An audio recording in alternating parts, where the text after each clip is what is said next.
Hello, and welcome to the Booklist Middle Grade Author Panel. I'm Julia Smith, Senior Editor, Books for Youth. Before we begin, I'd like to go over some technical details. The audience is in listen-only mode, but we welcome any questions that you may have. On the bottom of your screen, there's a toolbar with a section for Q&A. If you have a question or need technical assistance, simply click Q&A and type your message into the box that appears. We will do our best to respond to all tech-related questions, and we'll pass along all other questions to today's panelists so they can follow up with you after the panel. On Monday, all attendees will receive a follow-up email containing a list of all the titles discussed today and a video recording of the panel. Today, we have the pleasure of hearing from Jay Baptiste, author of Isaiah Dunn is My Hero from Random House Children's Books, Jake Burt, author of Cleo and the Body Electric from Macmillan, Tony DiTerlizzi of Kenny and the Book of Beasts from Simon Schuster, and Renee Watson, author of Ways to Make Sunshine from Bloomsbury. First, we'll be hearing from Jay Baptiste. Kelly has been writing since she learned how to write. She won the 2015 We Need Diverse Books short story contest with the Beans and Rice Chronicles of Isaiah Dunn, which is included in the middle grade anthology Flying Lessons and Other Stories. As a result of her work in an urban school district, Kelly felt compelled to continue Isaiah's story. Isaiah Dunn is My Hero is her middle grade debut novel. Kelly has also written a picture book, The Electric Sliding Kai, which is set for publication later this year. When she's not actually writing, Kelly is usually thinking about new story ideas and dreaming of palm trees while living in the Midwest. Kelly works as a social emotional learning interventionist at the Arts and Communications Academy in Benton Harbor, Michigan, where she keeps beyond busy with her 5 amazing children who always give her plenty of story ideas and background noise to write to. Kelly, why don't you tell us a little bit about your book? All right, thank you for the lovely introduction, and thank you to all, everyone out there who has taken their time to join us today. So Isaiah Dunn is my hero. Isaiah, I will tell you, he feels like my 6th child, honestly. And he was first introduced in Flying Lessons and Other Stories. So this book is a continuation of his story. And when we first meet him, Isaiah is only a few months from his father's unexpected death. So he's still very much hurting from that and trying to deal with that. And it's hitting his family all in different ways. His mother is falling into depression and turning to drinking as a way to help her cope. And she is barely able to function at times. And so Isaiah finds himself really taking on the role of being the man of the house, trying to look out for his mom, trying to look out for his younger sister as well. And one thing that remains a strength for Isaiah is his father's notebook. He is able to remain connected to his dad through that notebook. His dad was a writer and wrote short stories that featured an Isaiah Dunn as a superhero. And in those stories, when that superhero Isaiah Dunn eats a bowl of his mother's beans and rice, he gets these magical powers that are able to help him conquer different obstacles and such. And so our real life character Isaiah is drawing from that and is trying to be a hero for his own family, kind of using his father's words to help him along that journey. And Isaiah is a writer himself. Since his father's death, though, his words don't seem to come out right, and he's struggling to find his voice in poetry again.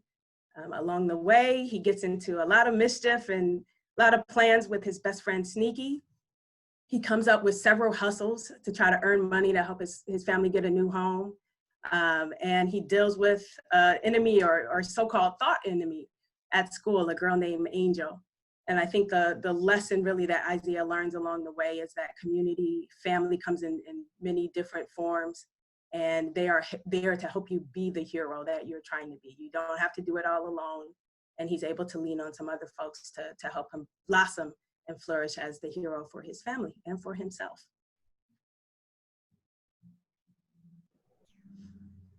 Thank you so much. We will hear more about that in a moment, but I'm going to take this time to introduce Jake Burt. Jake is the award-winning author of Greetings from Witness Protection, The Right Hook of Devin Velma, and The Tornado. His fourth novel, the upcoming middle grade sci-fi adventure, Cleo Porter and the Body Electric, launches this October. In addition to writing for kids, Jake just wrapped his 20th year in the classroom, teaching 5th grade in New Haven, Connecticut. Thanks for being here today, Jake. Please tell everyone about your new novel. Thank you very much, Julia. It's an absolute honor to be able to talk books in front of a whole bunch of librarians and other people who love to read. I wonder if there's even some kids on this call today checking this out. So before I tell you about Cleo Porter and the Body Electric, let me just offer this disclaimer. I wrote the first manuscript of this book 2 years ago. Publishing, as most of you know, takes a while to happen.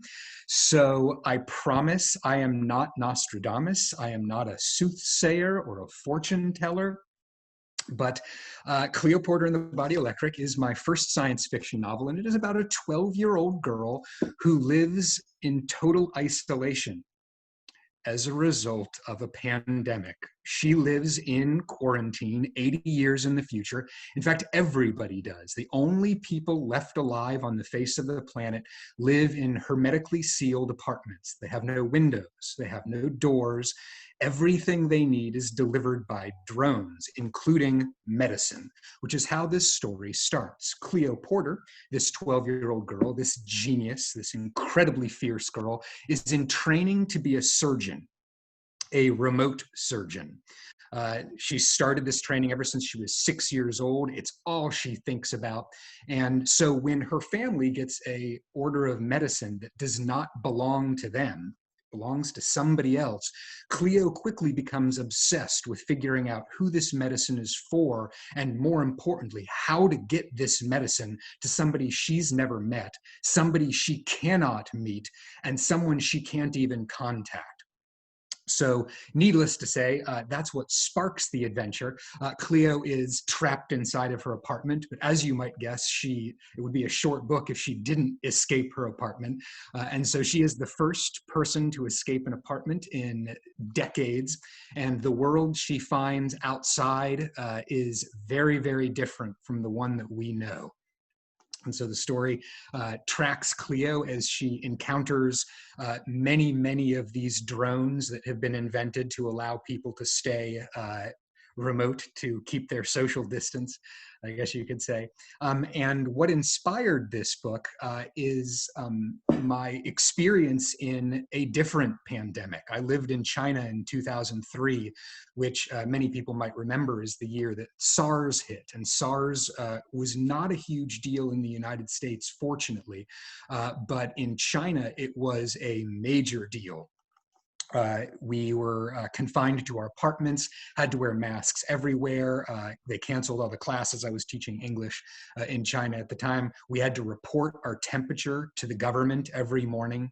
And so it was that experience that partially inspired the social distancing and the quarantine situation in this book, though the parallels between then and now and in Cleo's world are very, very eerie. Thank you. Next, we'll hear from Tony DiTerlizzi, who is a #1 New York Times bestselling author and illustrator who has been creating books for 20 years.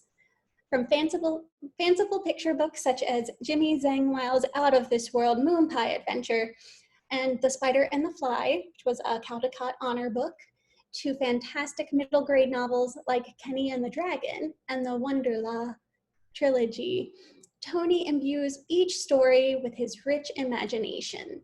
He created the Spiderwick Chronicles with Holly Black, which sold millions of copies around the world.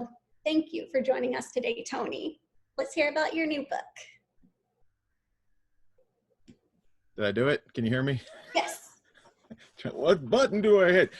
Jake, I won the Caldecott Honor the year SARS was in Canada, and they almost canceled ALA. It was a very lean audience, and I thought I'll wear a mask, I'll wear gloves, but I'm going. This is it. This is the only time I'm going to get one of those kind of awards. So I'm going for it. Anyway, I'm happy to be here. I'm happy to be amongst these other amazing authors and to be able to talk to you today about books. It's the thing I'm very thankful about during all of this, that I'm still able to keep working. I wrote this book back in 2008, Kenny and the Dragon, and it was kind of a retelling of The Reluctant Dragon, which was a story I absolutely loved as a kid growing up. And then, you know, it came out and it did, to my delight, it did well. And then, you know, I kind of forgot about it and went on to make more books. And my editor, Justin Shonda at Simon Schuster, said, you know, I always loved that book, and it'd be really interesting if you could come up with a, you know, another story for Kenny. And I liked the idea of that kind of a challenge. My daughter, who's 13 now, was going into 6th grade, so starting what would be like middle school. And I was thinking a lot about her while I was working on this. And I was thinking about, I think any of us who are parents know that, like, whatever your kid is going through, it's different from what you went through, but it always takes you back to that point in your life. And I remember being very scared and very anxious as I went into middle school, because there was so much change kind of happening in my life. I was leaving the comforts of 5th grade and elementary school. So it'd be a new school, more kids, new teachers. And so that's kind of how I thought, like, what, maybe this is a story about, you know, change. That's like the theme. Like maybe that's, and how change is good, but it can be scary at first. And my wife, Angela, was like, I don't know if a kid's going to be excited about a story like that. And I was like, yeah, maybe it needs something more, you know, something more to it. So we go to my Sophia's parent teacher conference. They did one like right at the beginning of the school year. We sit down with her 6th grade teacher, Mr. G, and he said, listen, how's Sophia doing? Oh, she seems fine, because, you know, 6th grade's tough for a lot of kids because there's always a lot of change going on. And I just looked at Ange, really? Tell us more about this change. And then, of course, I completely took over the entire parent-teacher conference. Like, and so how do kids deal with that? Oh, they do they? Okay, that's good.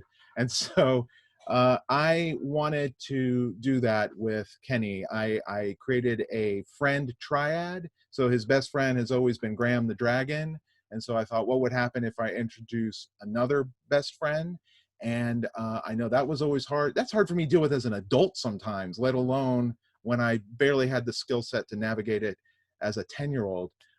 So I wanted to put that on Kenny and see how he could, you know, grow from that. And so there we are. And now I'm happy to report, after 12 short years, a sequel to Kenny and the Dragon. Thank you so much. Oh, my cat is creeping in. Sorry. Okay. And last but certainly not least, we have Renee Watson. Renee is a New York Times bestselling author whose most recent novel, Ways to Make Sunshine, has garnered 4-star reviews.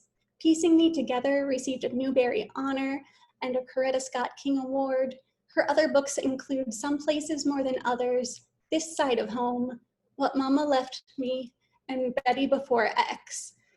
And Watch Us Rise, co-written with Ellen Hagen, as well as 2 acclaimed picture books, A Place Where Hurricanes Happen and Harlem's Little Blackbird, which was nominated for an NAACP Image Award.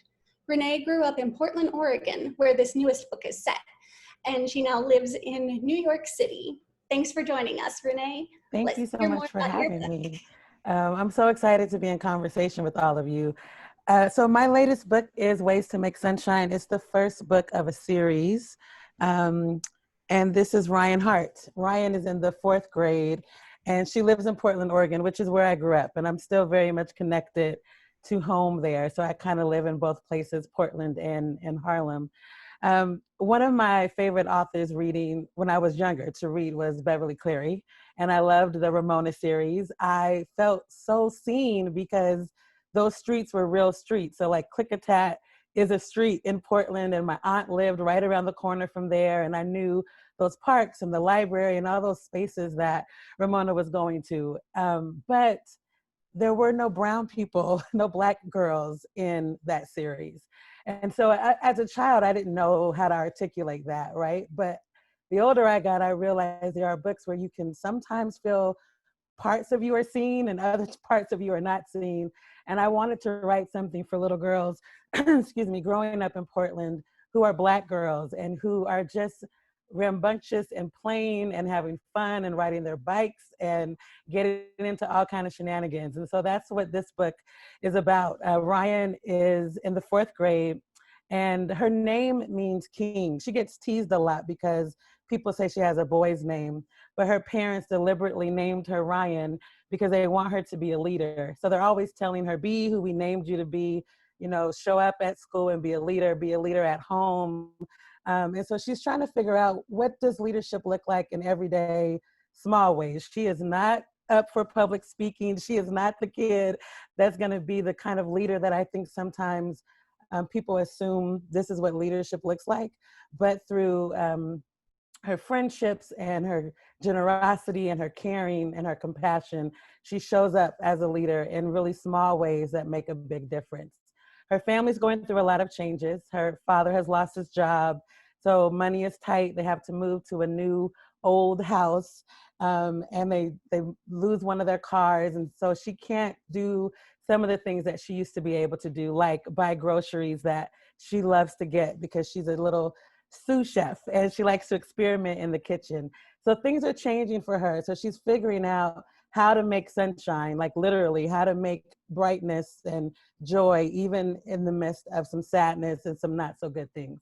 So the book is hopefully something that can encourage young people to think about, even on these days, especially right now, with so much that is happening in the world, so much sadness and change, how can you still find something to praise, something to be thankful for, and how can you brighten somebody else's day? That's so great. I think we're ready for us all to talk. So we'll get everyone's mics opened up. That segued really neatly into one of the questions I had. So Renee, you sort of answered this already, but feel free to jump back in if you want. But all of your novels feature kids or young protagonists that are confronting really big change or something that's really scary to them. And that's sort of the nature of our world right now. And so what would you say readers can learn from these characters or their stories, and yeah, to kind of help them through what we have going on right now?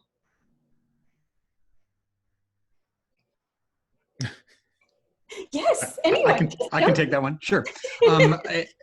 It's a word that Renee mentioned as she was talking about ways to make sunshine. And it's also the focal theme in Cleo Porter and the Body Electric, and that's compassion.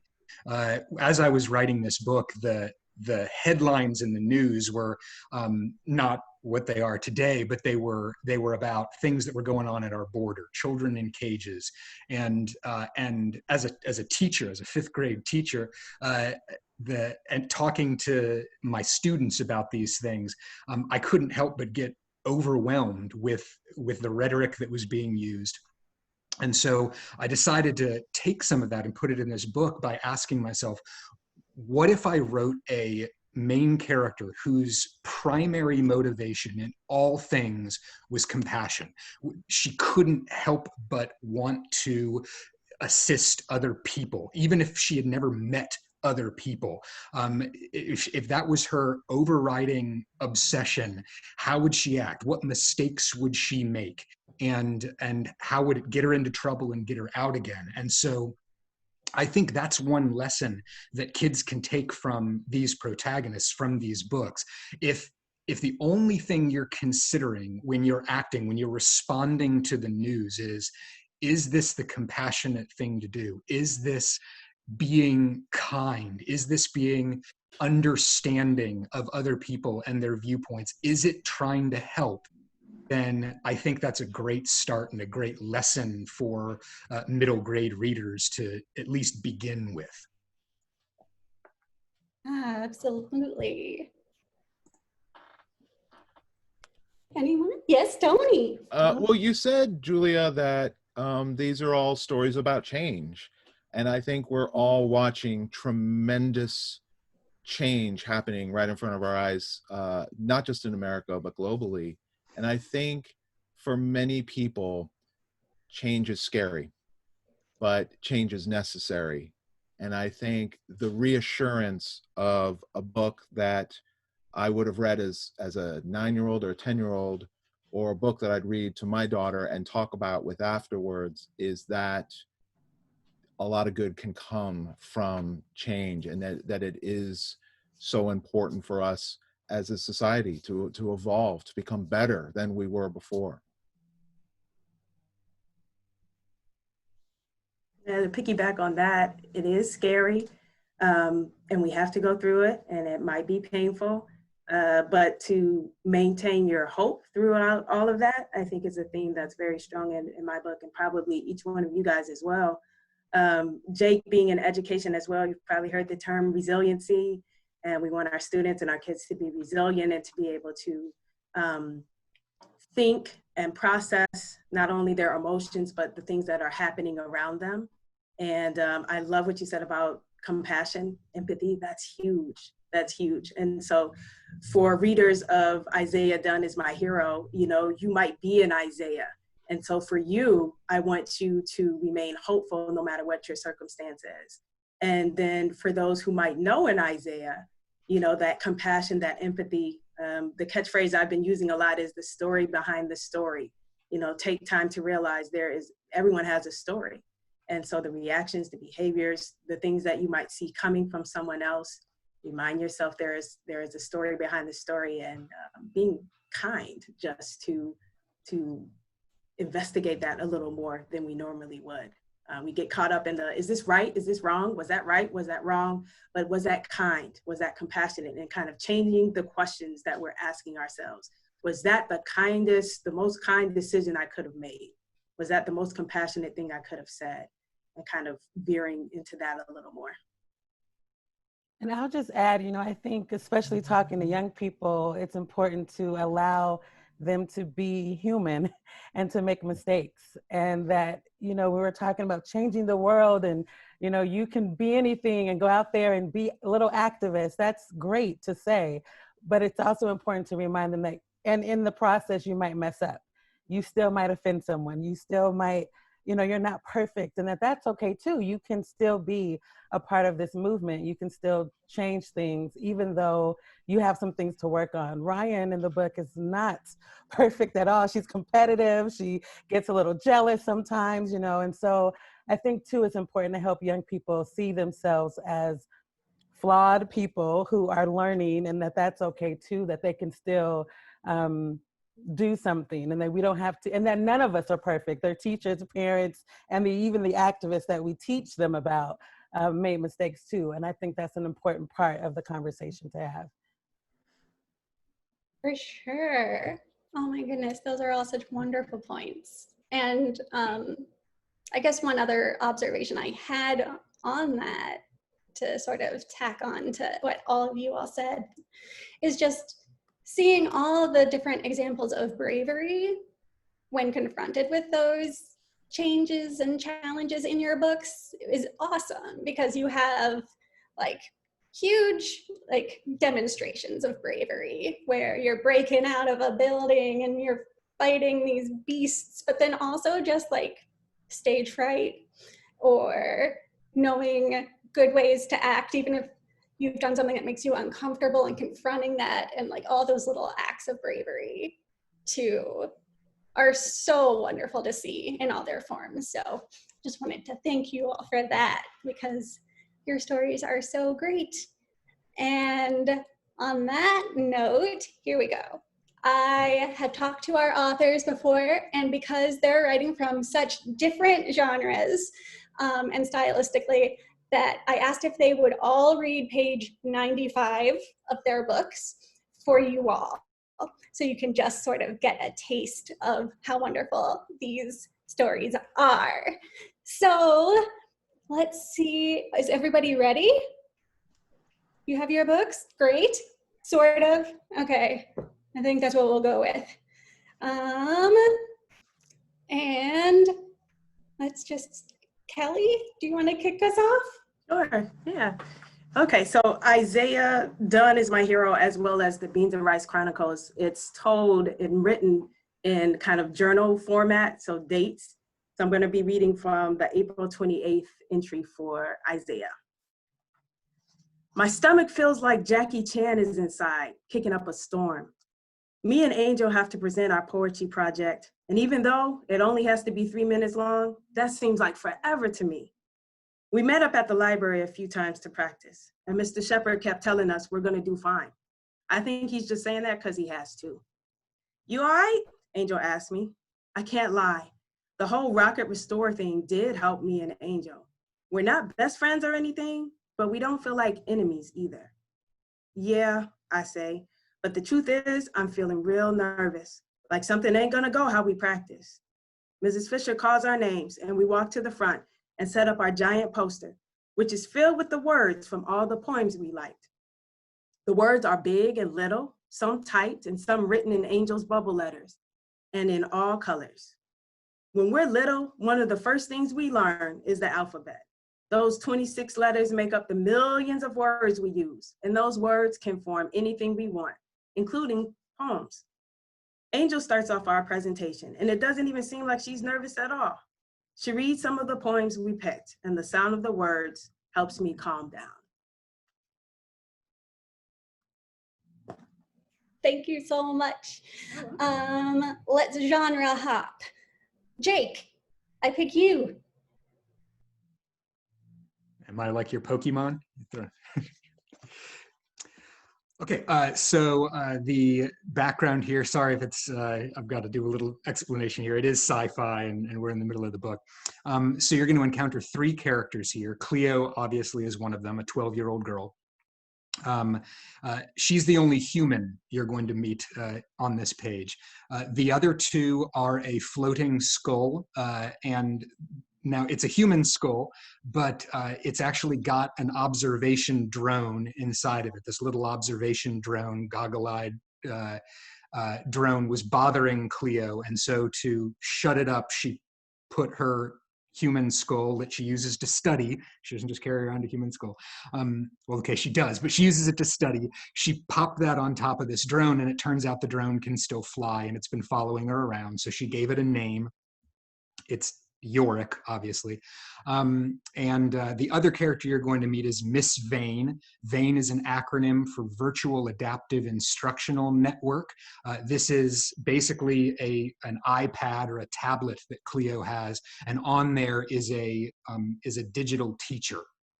It's how she learns. It's who teaches her.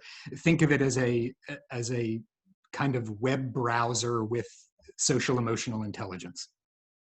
There you go. And where Cleo is, she is outside of her apartment. She has escaped. She is trying to make her way to deliver this medicine. She's picked up some clues along the way. She doesn't know exactly where she's going, but she knows she needs to get to another floor of the massive building in which she lives. The tricky part is that this building, the outside parts other than the apartments, are not built for humans. They're built for drones. So to get to another floor, there is no elevator, there is no staircase. So Cleo's looking for ways to get through a hole in the ceiling. And that's where we'll go from here. We're getting nowhere, Yorick, Cleo moaned, except farther and farther from home. Yorick responded by bonking into the wall. Silly drone, Cleo smirked and reached out to pat him on the parietal bone. To her surprise, Yorick managed to hold the weight of her hand and the skull. She could hear his rotors whir, straining against the pressure.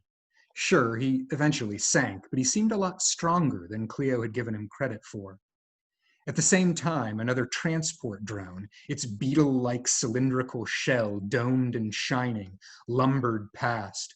Cleo watched it meander its way to the next intersection, glide above the hole, and then effortlessly ascend.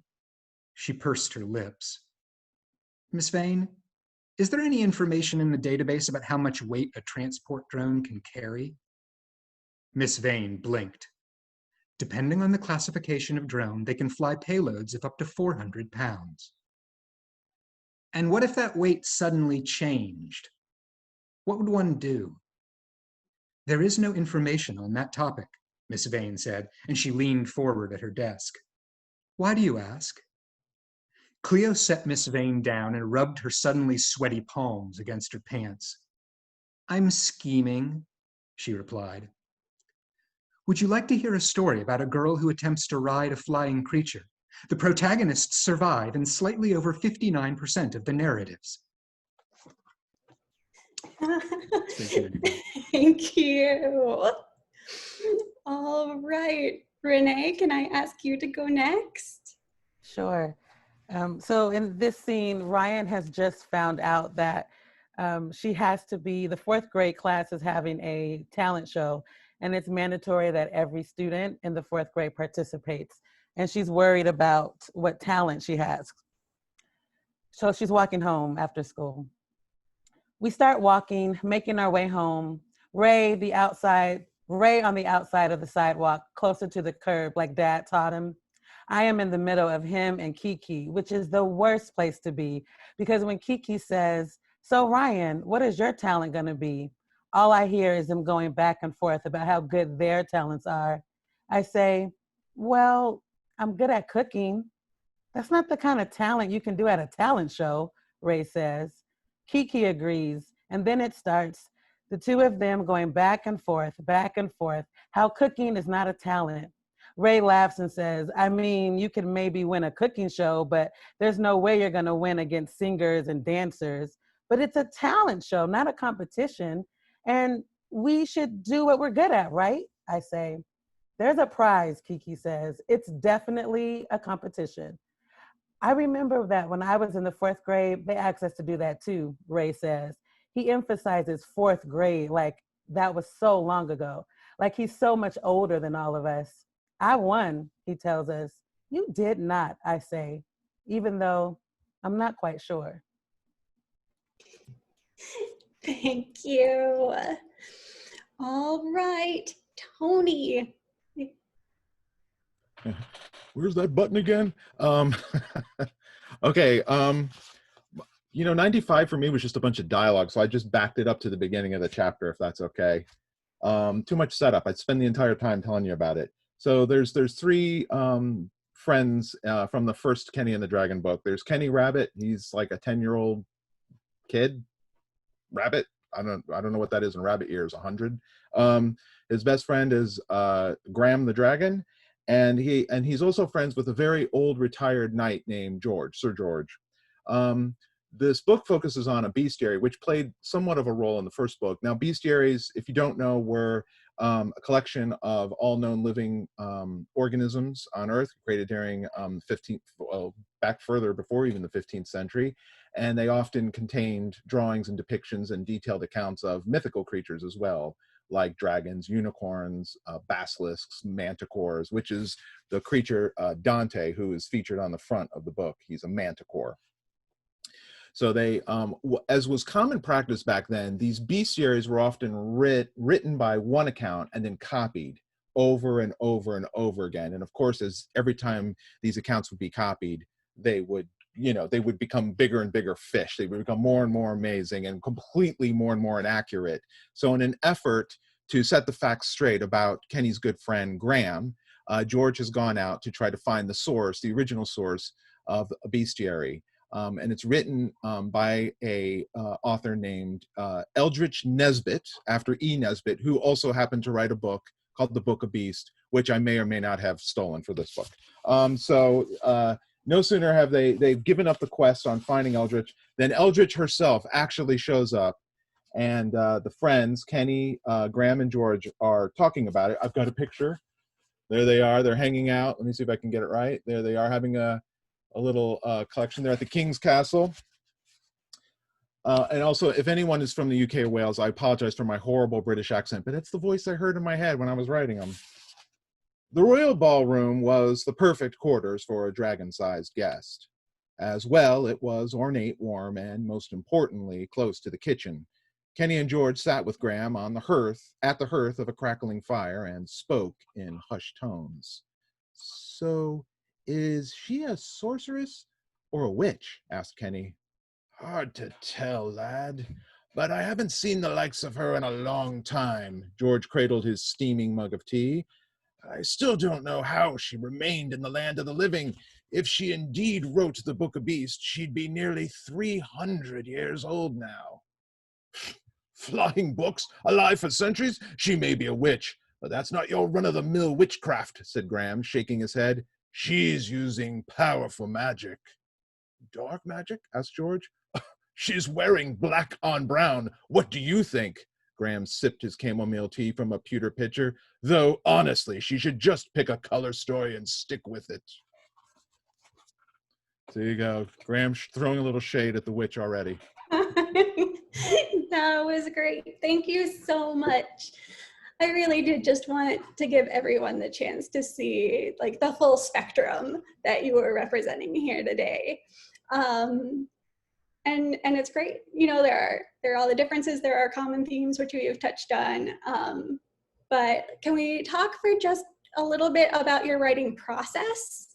Do you all have like routines that you do or stick to working from home?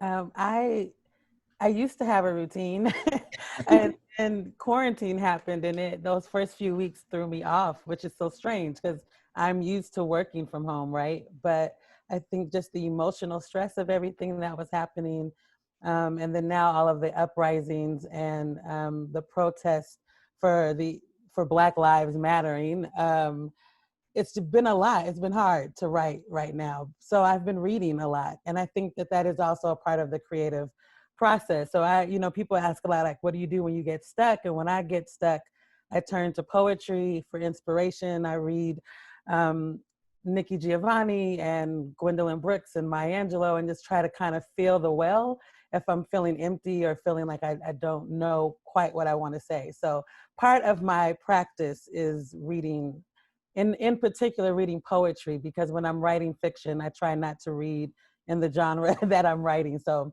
when I'm writing middle grade, I read a lot of poems.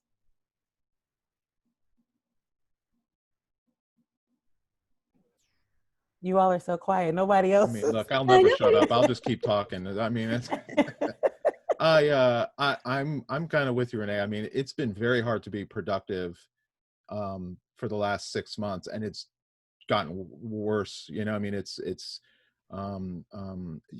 I feel like the world outside me has always affected the types of stories that I've told anyway, even though it's a fantasy story.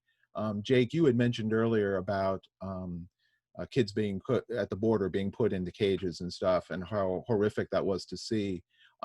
As I was writing Book of Beasts, essentially what the witch is doing is she's capturing all the different creatures and putting them in this bestiary to keep them safe. And I saw the correlation immediately, and I felt like it was a great way to try to contextualize what's going on with the real world. But there are times when it feels incredibly overwhelming. And I agree with you, Renee, that I've been reading and listening a lot to different points of view. And you know, I know it will inspire so many in time, and I'm looking forward to that day. That didn't help you on how I write my books, but Phil, if it's a conversation. Well, no, I think if I can add, I think that is how that's how a lot of us write, is by paying attention to what's happening to the world. And I always say to writers, I mean, yes, get a routine, but it's really do what works for you. So I can't say write in the morning or write in the afternoon, or, you know, keep a journal and write every day. You're going to figure out what works for you as a writer. Yeah. But I do tell every writer needs to pay attention and needs to care about what's happening in the world, no matter what genre you're writing. I think the common denominator with everyone is that we are listening and taking in all that's happening around us, and somehow it shows up on the page. Yeah. I think you said the magic words of do what works for you, which is something that I am learning and trying to incorporate, because I write all over the place. So writing on the outskirts of life. So grocery line, jot something down. Soccer practice and you're sitting there, write something down. The noodles are boiling on the pot, write. Because I really have to snatch and steal those moments. Being under quarantine has, I would say it has helped and not helped at the same time.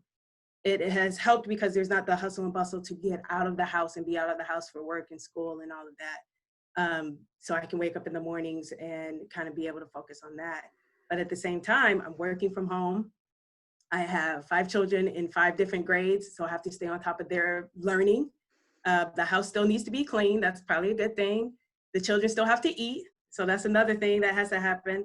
And then trying to get my writing in at the same time was extremely frustrating. So I had to depend on other people, my parents. I'm like, can 2 or 3 just come over for a little bit and be at your house so I can have some peace and quiet, using that. The guy you see plastered on the wall behind me, Kobe Bryant, huge influence on me personally. And I sometimes would tell myself, well, he was getting up at 4 to do what he had to do. I'm setting my alarm for 4. If the alarm goes off, I'm like, oh, I cannot do it. I cannot do it. So let's try for 7. 7 is hard. Let's 8. And I just was like, you know what? Do what works for you. If 5 a.m. is not going to work for you, just for whatever reason, you're exhausted or, whatever, do what works for you and maximize those moments. So what I take from him now is not necessarily the 3 or 4 a.m., but it's when I'm lazy and I just want to watch a movie. It's like, no, let's write. Let's push a little harder and let's keep working. So that's kind of my process, not process. I've been writing a ton since the quarantine started. Unfortunately, none of it has been middle grade literature. It's been all student reports at the end of the school year. So I've got some writing done. It's not going to be published, but my writing routine is a little weird, and I think that's good. I don't mind sharing it because maybe a little weird is what other authors need too, and especially kids. I sometimes say I write like a 10-year-old. Because I'm hyperkinetic. I don't sit still well. I don't sit down for long periods of time well. I'm aggressively bad at it. And so when I started my writing career, I wanted to be one of those people who goes to a coffee house and sits there with their laptop and their headphones in and just cranks out 10,000 words over the course of a day. I wanted to be that author. I wanted to have the sort of romance of it, or the person who goes to the cabin in the woods and just has the sit by the lake shore and write all day. I can't. So what I had to do is fumble around until I figured out a system that works well for me. And that system is actually here to my left. That's my exercise desk. I spend about 2 hours a day pedaling on that thing and writing. So it's the only way I can concentrate on the words and not have my body kind of betray me as it's going along. So I'm in really, really good shape, but my butt tends to get sore after about 2 hours as well. So I do, when everybody else talks about writing sprints and trying to get in words, I'm trying to get in reps as I'm sprinting. Oh, I love it. Thank you. Let's see. Oh, yes. I am very interested in, since we've got people listening and reading a lot more now, maybe, like, what are some of the middle grade books that you've read lately that you love, currently reading, or that are coming out that you would like to give a shout out to? Yes, Jake. This is my thing in my classroom. I love book talking other people's books. Okay, so a book that I finished recently that was absolutely gorgeous, that not just to like look at, though the cover is gorgeous, but the writing is gorgeous, the story is gorgeous, is Christina Sohn-Tornvat's A Wish in the Dark.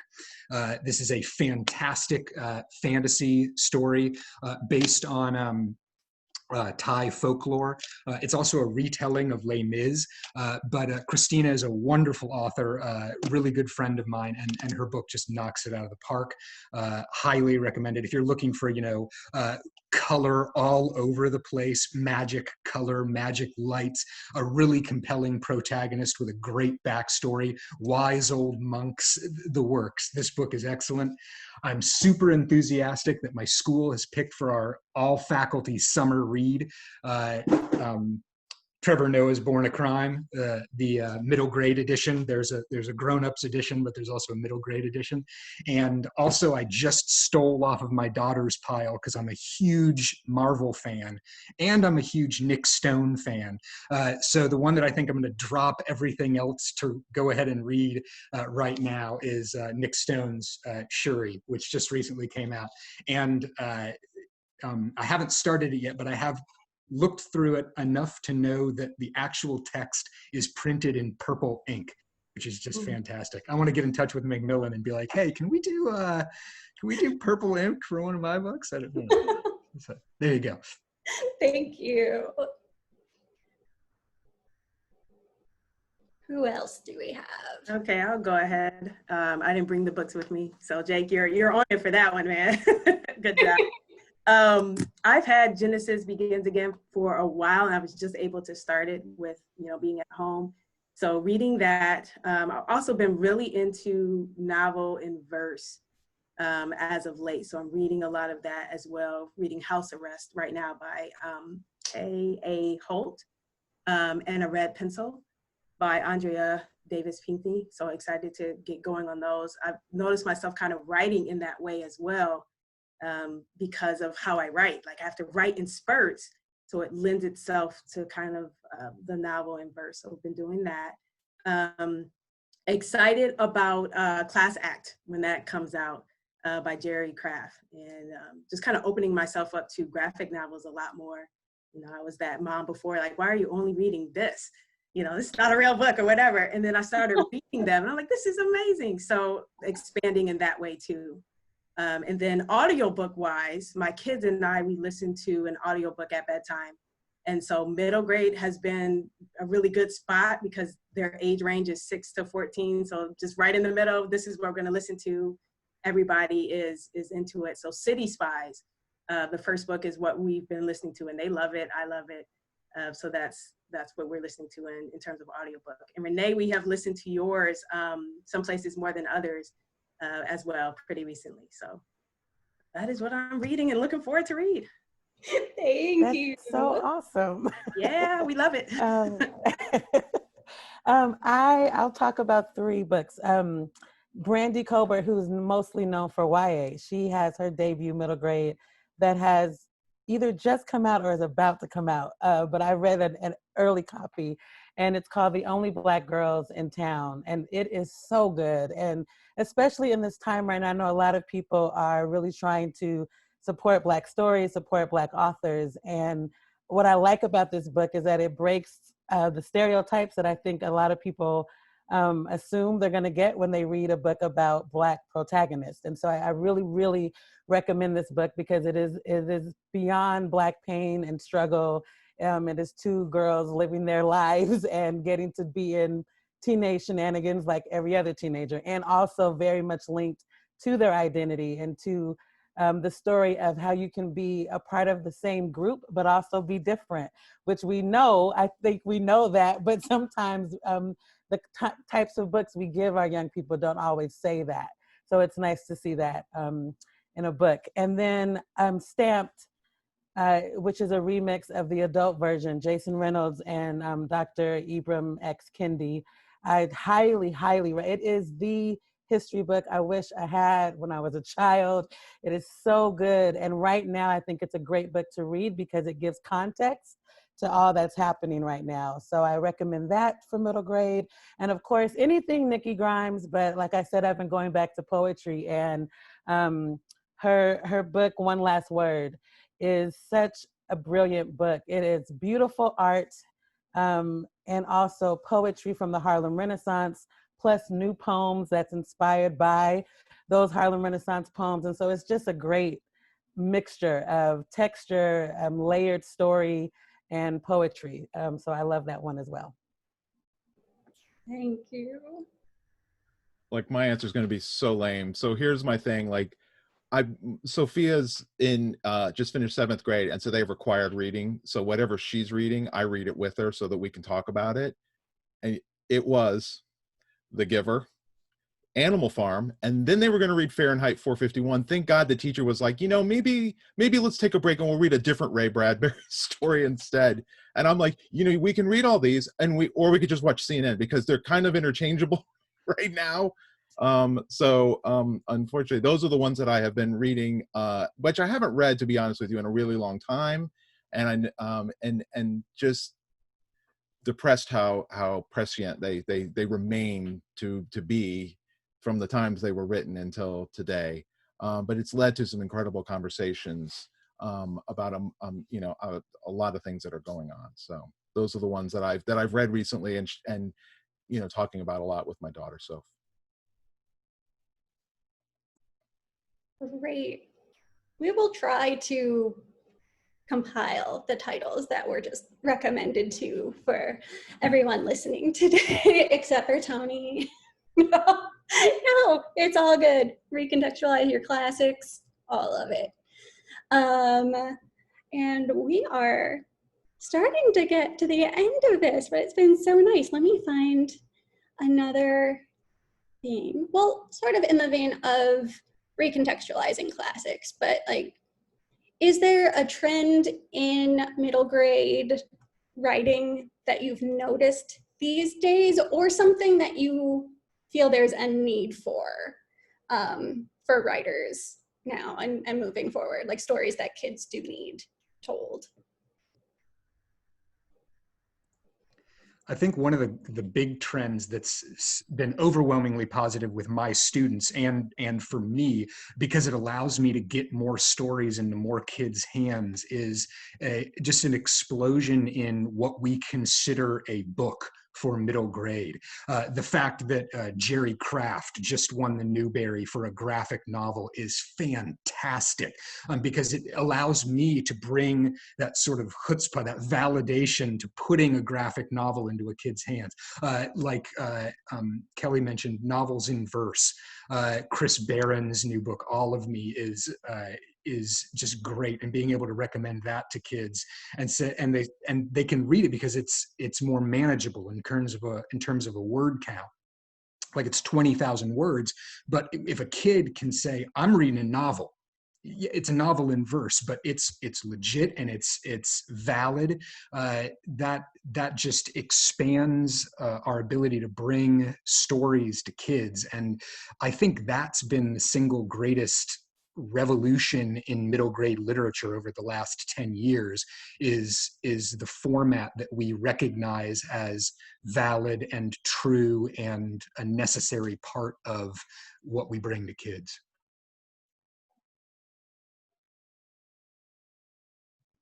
I agree. So I don't have anything to add. I'm just like over here saying amen, but I'm on mute, so you didn't hear me. But I totally agree. And that is very exciting that we're reaching all kinds of readers, because we're allowing these stories that are amazing and brilliant to kind of like take their rightful place and be acknowledged for that. So I totally agree with what Jake said. The last bit I would add is also graphic novels, especially. I think I learned this when we had released the Spiderwick books. Teachers would come up and say, this has been a great book for reluctant readers, which at the time, I didn't quite know what that meant. And there was a rule that our editor at the time, Kevin Lewis, had for the Spiderwick books, which was never more than 1 2-page spread before we put a piece of art or some kind of visual break. So we would offer an island in all those words, that sea of words. And it reminded me of when I was in 5th grade. I had trouble with understanding what I was reading, but if you showed me a picture of it, I got it right away. And so I think, to your point, Jake, I think, so I would read, like, there were no graphic novels. So you'd read, Iron Man or, Fantastic Four or whatever. And so, but you can't do a book report on that, but I think the explosion of graphic novels, and in particularly, one that's been on heavy replay here has been El Defo by C.C. Bell. And I mean, I think that the push for more windows and mirrors in these stories, and also the visual with the graphic novel to help understand. I think of Jarrett Krasaska's Hey Kiddo that came out last year, very powerful story being shared.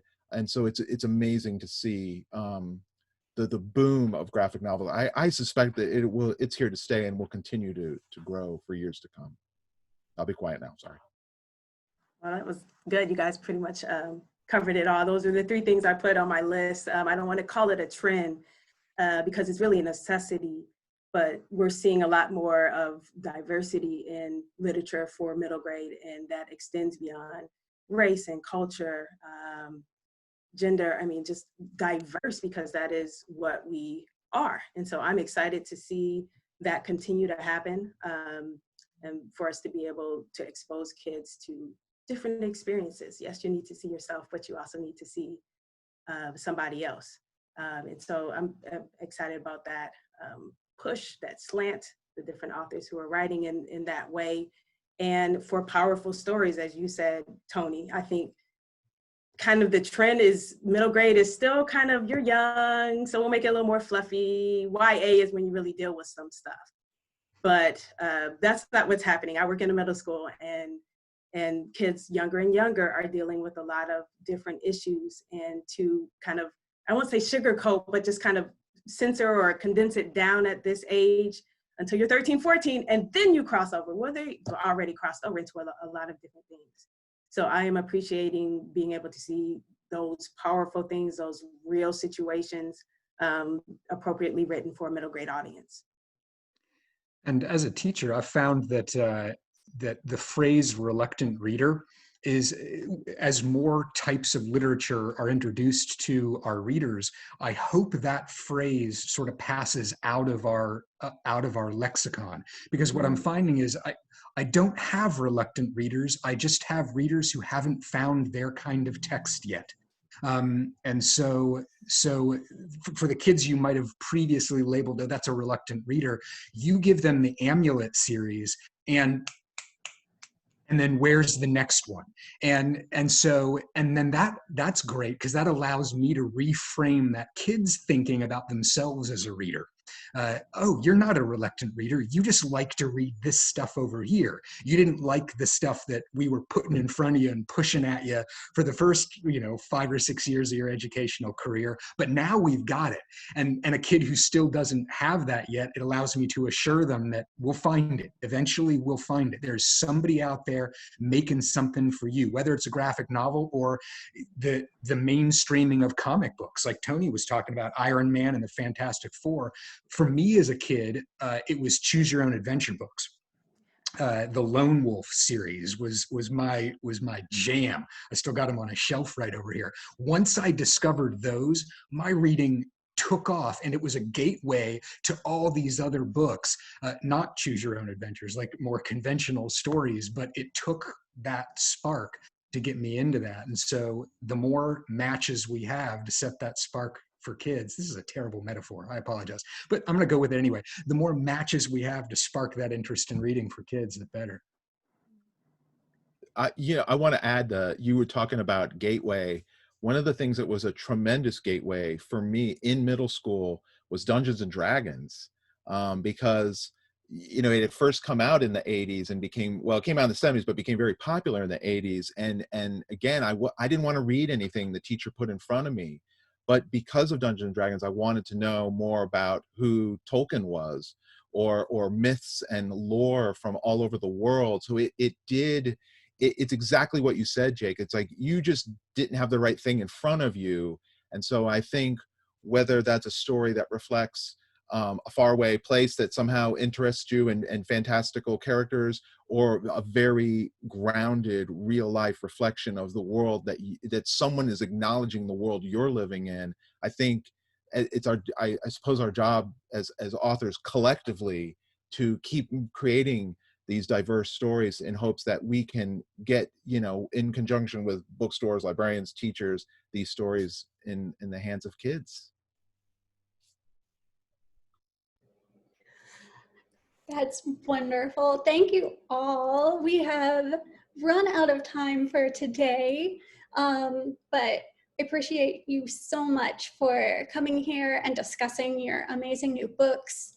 Thank you to all of the attendees joining us for today's panel, and a big thank you to our sponsors, Bloomsbury, Macmillan, Random House Children's, and Simon & Schuster. This concludes today's panel.